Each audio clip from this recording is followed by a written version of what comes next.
Hi everyone! So we've just announced that we are pregnant with our third baby, and I'm so excited to do a first trimester video log with you.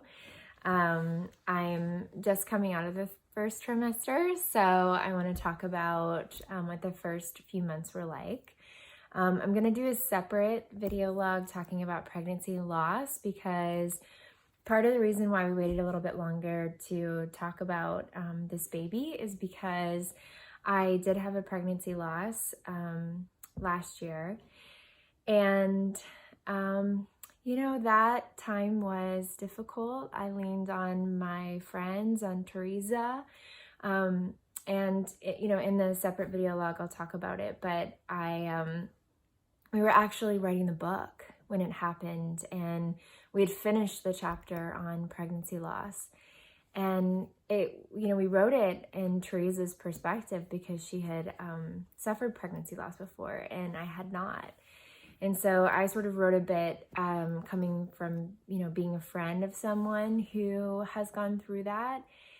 And then we went back, we made the decision to go back and for me to add in that while we were editing the book, I actually experienced pregnancy loss. So it was pretty sad. And I gotta say, I went back and read that chapter, and for us, it was so important to add into the book a chapter about pregnancy loss because sometimes it just kind of gets skipped over, and yet it's such a huge part of so many women, so many people's journeys. And so, we really wanted to make sure that we talked about our experiences, and then also just sort of ways that you can be supported. And for me, the way that was most supportive was actually talking about it to people and telling people what happened, and then listening to other people's stories. And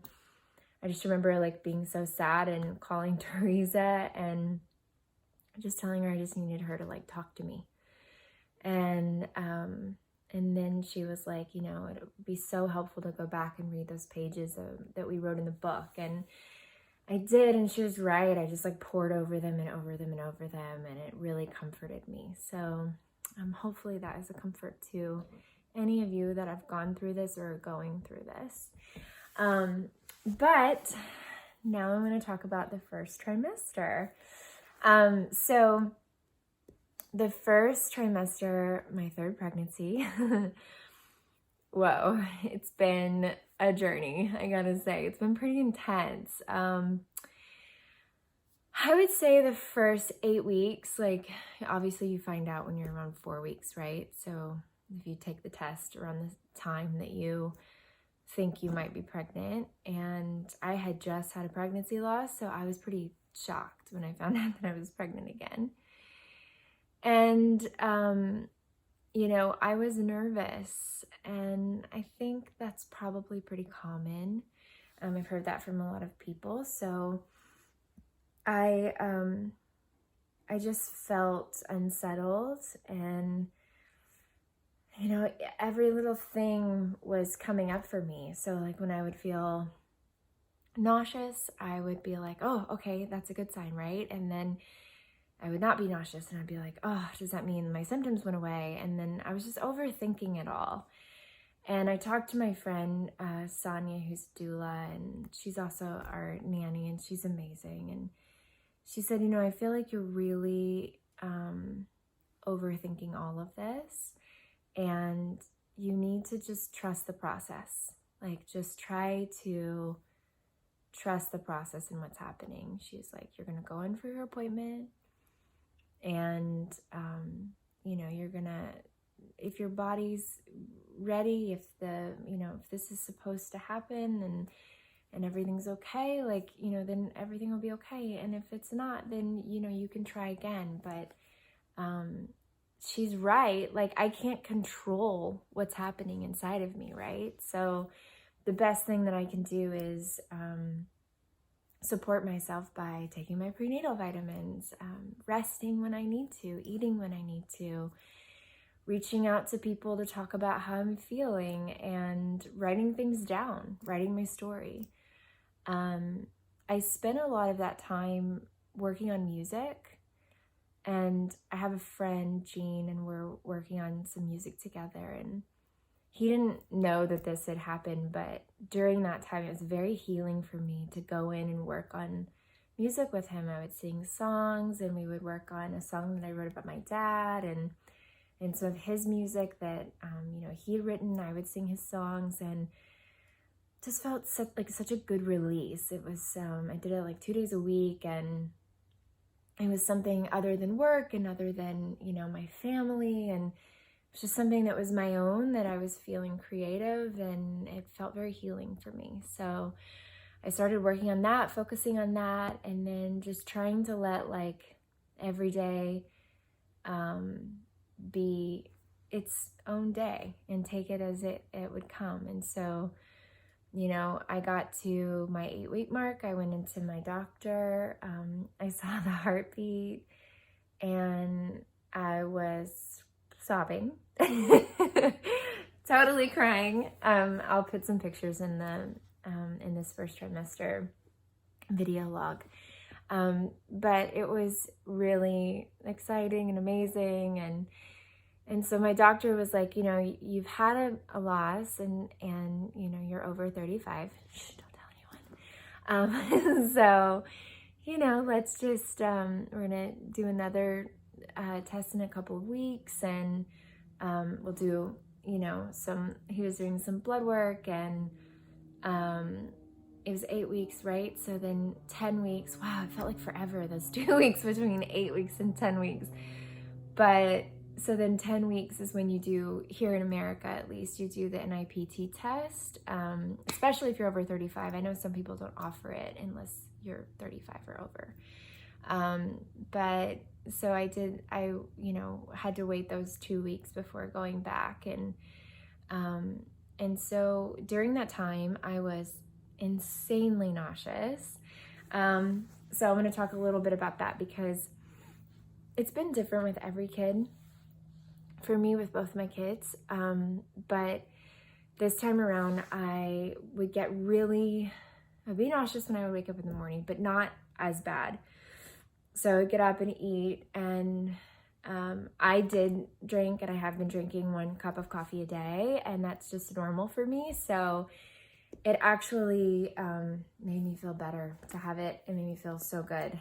And so I would have my cup of coffee, eat my breakfast, take my vitamins, and then, take my kids to school. And as the day goes on, I would get really sick. By 3 o'clock, I would feel so wiped out, tired, and need to just kind of lie down and rest. So I would read some books to my kids when my kids would get home from school, and then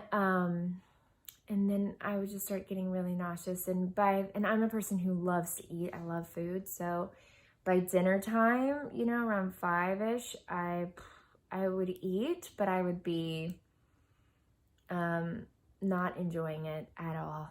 And then after that, I would just feel really sick. And the word I kept using every night was, I just feel wrecked. And I really did. I just felt so wrecked. So I would go lay down around 7:45 with my kids, and usually go to sleep at that point.